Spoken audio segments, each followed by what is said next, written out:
नमस्कार, India TV digital live के इस प्लेटफॉर्म में आपका बहुत स्वागत है। आपके साथ मैं हूं ज्योत्सना पाटनी और आज हम बात करेंगे उस प्राकृतिक आपदा की जिससे न सिर्फ भारत बल्कि भारत के पड़ोसी देश भी परेशान हैं।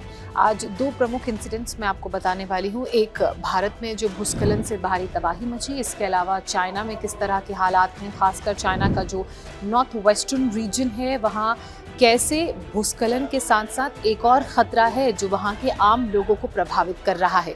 जी हाँ, जिस तरह से मौसम ने करवट ली है, मानसून की दस्तक के साथ ही लगातार केरला में बारिश हो रही थी। हालांकि ये कहा जा रहा था कि इस बार मानसून थोड़ा देरी से आएगा, वो देरी भी देखने को मिली, लेकिन उस देरी के बावजूद मानसून में किसी तरह की कोई ढिलाई नहीं हुई। लगातार नीचे की तरफ से जो मानसून वेस्ट की तरफ प्रवेश करता हुआ गया, उसकी वजह से केरला और जो साउथ के इलाके हैं, ज़िले हैं, वो तो प्रभावित हैं ही। महाराष्ट्र, आप चाहे गुजरात की बात करें, वहाँ पर बारिश से हालात बेहद ख़राब हैं। लगातार आप महाराष्ट्र की, गुजरात की, इसके अलावा मध्य प्रदेश और जो भी पहाड़ी राज्य हैं जिसमें हिमाचल प्रदेश, उत्तराखंड शामिल है, जम्मू कश्मीर शामिल है, वहाँ से अलग अलग तस्वीरों के जरिए देख ही रहे हैं कि कैसे भारी बारिश के बाद जो पहाड़ों के बड़े बड़े हिस्से नीचे गिर रहे हैं, वहाँ पर जो लैंडस्लाइड हो रही है, जो मलबा गिर रहा है, जिस तरह से भूस्खलन हो रहा है, उससे आम जनजीवन बुरी तरह से प्रभावित है।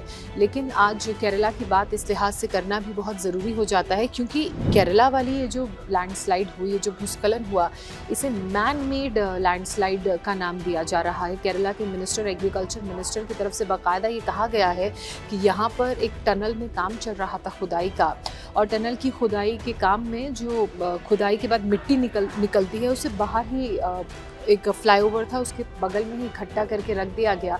और चूंकि अचानक इतनी बारिश हो रही थी, और वायनाड में तो बारिश हमेशा से ही होती रही है, वायनाड में बहुत से ऐसे छोटे छोटे इलाके हैं जो बारिश की वजह से प्रभावित रहते हैं। ऐसे में जब पहले ही कंपनी को ये बोल दिया गया था कि आप जो एक्सक्रिवेट करके यहाँ से मिट्टी निकाल रहे हैं उसको कहीं सुरक्षित जगह पर डंप कीजिए, कंपनी की तरफ से वो डंपिंग का काम अच्छे से हुआ नहीं। और उसके बाद जब बहुत तेज़ बारिश आई तो उस तेज़ बारिश के प्रभाव को कुछ इस रूप में देखने को मिला कि इस बारिश ने एक तरह से लैंडस्लाइड का काम किया, भूस्खलन का काम किया। जब बारिश इस मिट्टी के पहाड़ के ऊपर गिरी तो ये मिट्टी का पहाड़ बीच से फटा और सीधा ज़मीन से होता हुआ निचले इलाकों की तरफ चला गया। वहीं 100 मीटर की दूरी पर इस तरह से एक व्हीकल खड़ा हुआ था, और ये इस मिट्टी का प्रभाव, इसके साथ जो पानी आ रहा था, जो मलबा आ रहा था, उसका प्रभाव इतना तेज़ था कि ये इतना भारी भरकम जो गाड़ी है वो भी 100-200 मीटर पीछे आ गई। इसके आसपास काफ़ी संख्या में मजदूर थे, लोग थे। जैसे तैसे उन लोगों ने अपनी जान बचाई, और इस टैंकर में जो लोग बैठे थे उस वक्त, जो इस टैंकर को चला रहे थे, समझिए करिश्मा ही होगा कि वो इस मलबे में फंसे नहीं और अपनी जान उन्होंने बचा ली। लेकिन इस दुखद हादसे में 5 लोगों की जान गई है। लगभग 10 से 12 लोगों की हालत जो है वो बताया जा रहा है कि घायल हैं। अस्पताल में उन्हें इलाज के लिए भर्ती कराया गया है और रेस्क्यू ऑपरेशन लगातार हुआ। मलबे में फंसे दबे लोगों को ढूंढने का काम हो रहा था।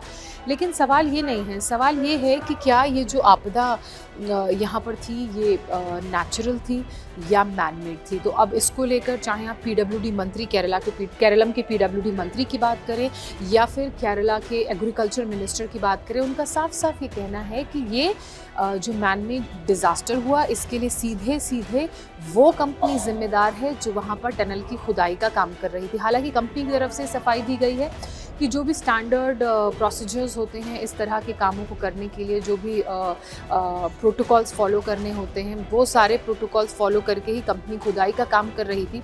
लेकिन वायनाड जैसा सेंसिटिव इलाका, जहां बरसातों के मौसम में वैसे ही बारिश बहुत ज़्यादा होती है और उसके बाद बाढ़ का जो ख़तरा है वो हमेशा से बना रहता है, वहाँ पर ऐसे सड़क पर मिट्टी क्यों रखी गई थी, इसे क्यों नहीं दूसरी जगह रखा गया था। इसके अलावा जो एक और 2024 में बाढ़ पीड़ित लोग हैं, उनको रिहैबिलिटेट करने के लिए कंस्ट्रक्शन का काम जिस साइट पर चल रहा था, उस साइट पर भी मिट्टी रखने की बात सामने आई है। और उसको लेकर भी विभाग की तरफ से, मंत्री की तरफ से, मंत्रालय की तरफ से चेतावनी बिल्डर्स को दी गई थी, जो कंपनी कंस्ट्रक्शन का काम कर रही है उनको दी गई थी कि आप इस मिट्टी को कहीं और रखिए, क्योंकि ये बहुत सेंसिटिव और हाईली प्रोन एरिया है टू डिज़ास्टर और टू बारिश के बाद जो इस तरह की कैलामिटीज़ आती हैं। अब इस पूरे मामले में जाहिर सी बात है उस प्रोजेक्ट की कंपनी पर एक्शन लिया जाएगा जो यहाँ पर खुदाई का काम कर रही थी। लेकिन राहत की बात ये है कि बारिश पिछले कई दिनों से यहाँ पर हो रही थी। लगभग 235-250 mm 250 mm के आसपास बारिश यहाँ पर दर्ज की गई है केरला में। और पिछले 24 घंटे से, ये हादसा होने से 24 घंटे पहले से बारिश का दौर यहाँ पर जारी था, जिस वजह से टनल के अंदर खुदाई का काम नहीं चल रहा था और टनल के बाहर और आसपास भी जो मजदूर मौजूद थे उनकी संख्या कम थी। इस वजह से एक बड़ी कैजुअल्टी तो नहीं हुई, लेकिन 5 लोगों ने ज़रूर इस हादसे में अपनी जान गंवाई है। सोचिए, अगर अचानक से बारिश आती, टनल के अंदर खुदाई का काम चल रहा होता तो बहुत बड़ी संख्या में, बड़ा नंबर लोगों का इस कैजुअल्टी का शिकार होता। अब ठेकेदारों की लापरवाही के कारण हादसा हुआ है, ये भी बात सामने आई है। इसको लेकर भी एक्शन लिया जाएगा। इस पूरे मामले में केरलम सरकार की तरफ से जांच की जा रही है और मुख्यमंत्री की तरफ से भी ये कहा गया है, सतीशन की तरफ से, जो केरलम के मुख्यमंत्री हैं, कि वो साइट पर पहुंचकर निरीक्षण करेंगे और जो भी इस मामले में दोषी हैं उनके खिलाफ कार्रवाई करेंगे। लेकिन ये जो बारिश का कहर है, ये सिर्फ भारत तक ही सीमित नहीं है। अब आप चाइना की ही बात कर लीजिए, क्योंकि जब मानसून यहाँ सक्रिय होता है तो भारत के पड़ोसी देश चाइना में भी मानसून सक्रिय हो जाता है और वहाँ पर भी इस तरह की कैलामिटीज़ देखने को मिलती हैं। वहाँ पर भी बारिश की वजह से, भूस्खलन की वजह से बहुत कैजुअल्टीज़ होती हैं। चीन में जो भूस्खलन हुआ है वो चीन के नॉर्थ वेस्टर्न रीजन में हुआ है। अगर स्पेसिफिकली मैं उस इलाके की बात करूँ तो बताया जा रहा है कि ये गुआंगशी क्षेत्र है और गुआंगशी क्षेत्र के दूसरी तरफ, यानी कि ऑपोजिट साइड, बाढ़ का इतना जब बाढ़ आई तो उस बाढ़ में 21 लोगों की कैजुअल्टी की बात सामने आई है। 21 लोगों ने गांव के जान गंवाई है, क्योंकि अचानक से पानी इतने तेज़ बहाव के साथ नीचे की तरफ बहने लगा। अपने साथ वो मलबा लेकर आया, उस मलबे में कई लोग बहते चले गए और इस दौरान 21 लोगों ने अपनी जान गंवाई है। कई लोग फंसे हुए हैं, उनको रेस्क्यू करने का काम जारी है। लेकिन चीन में सिर्फ भूस्खलन से ही लोगों को परेशानी नहीं हो रही है, सिर्फ बाढ़ से ही लोगों को परेशानी नहीं हो रही। यहाँ जो दोहरा संकट है वो सांपों का है, क्योंकि जिस इलाके में ये भूस्खलन हुआ वहाँ पर एक स्नेक हैबिटेट भी था, या कह लीजिए कि किसी ने अपना स्नेक फार्म खोला था और उस स्नेक फार्म में उसने अलग अलग सांपों की 800 किस्म को रखा हुआ था। लेकिन चूँकि इतनी तेज़ी से बाढ़ आई, बारिश के बाद जो भूस्खलन हुआ, उसमें इस फार्म में रखे सांप भी बह के नीचे गांव की तरफ चले गए और वो जो किसी कंटेनर में या किसी जगह पर बंधक बनाकर रखे गए थे, या कह लीजिए कि उन्हें प्रिजर्व करके रखा गया था, वो आज़ाद हो गए। और अब ये 800 अलग अलग जो सांप हैं वो गांव में घुस गए हैं। तो अब ऐसे में प्रशासन, और प्रशासन से पहले आम लोगों के लिए भी बारिश के साथ साथ इन सांपों के काटने का खतरा, इन सांपों का डर बना हुआ है। अब प्रशासन के लिए चुनौती ये है कि बारिश से तो निपटना है ही, उस इलाके में सर्च एंड रेस्क्यू ऑपरेशन को तो अंजाम देना ही है और फिर उस इलाके को जल्दी जल्दी क्लियर भी करना है, मलबा हटाना है, जो आम जिंदगी है उसे पटरी पर लाना है। लेकिन उन सब के बीच इन सांपों को पकड़ना भी एक बड़ा चैलेंज होगा, जो अब आम लोगों के लिए खतरा बन गए हैं। और संभवतः सांप हैं तो हो सकता है कि कुछ सांप जहरीले ना हो, लेकिन ज़्यादातर जहरीले भी हो सकते हैं। तो ऐसे में लोगों की जान पर बनाई है और इन सांपों को पकड़ के वहाँ लोगों के बीच जो पैनिक का माहौल है, जो डर का माहौल है, उसे नॉर्मल करना भी अब प्रशासन के लिए बहुत बड़ी चुनौती है। इसमें कितना वक्त लगेगा ये फ़िलहाल कहा नहीं जा सकता है।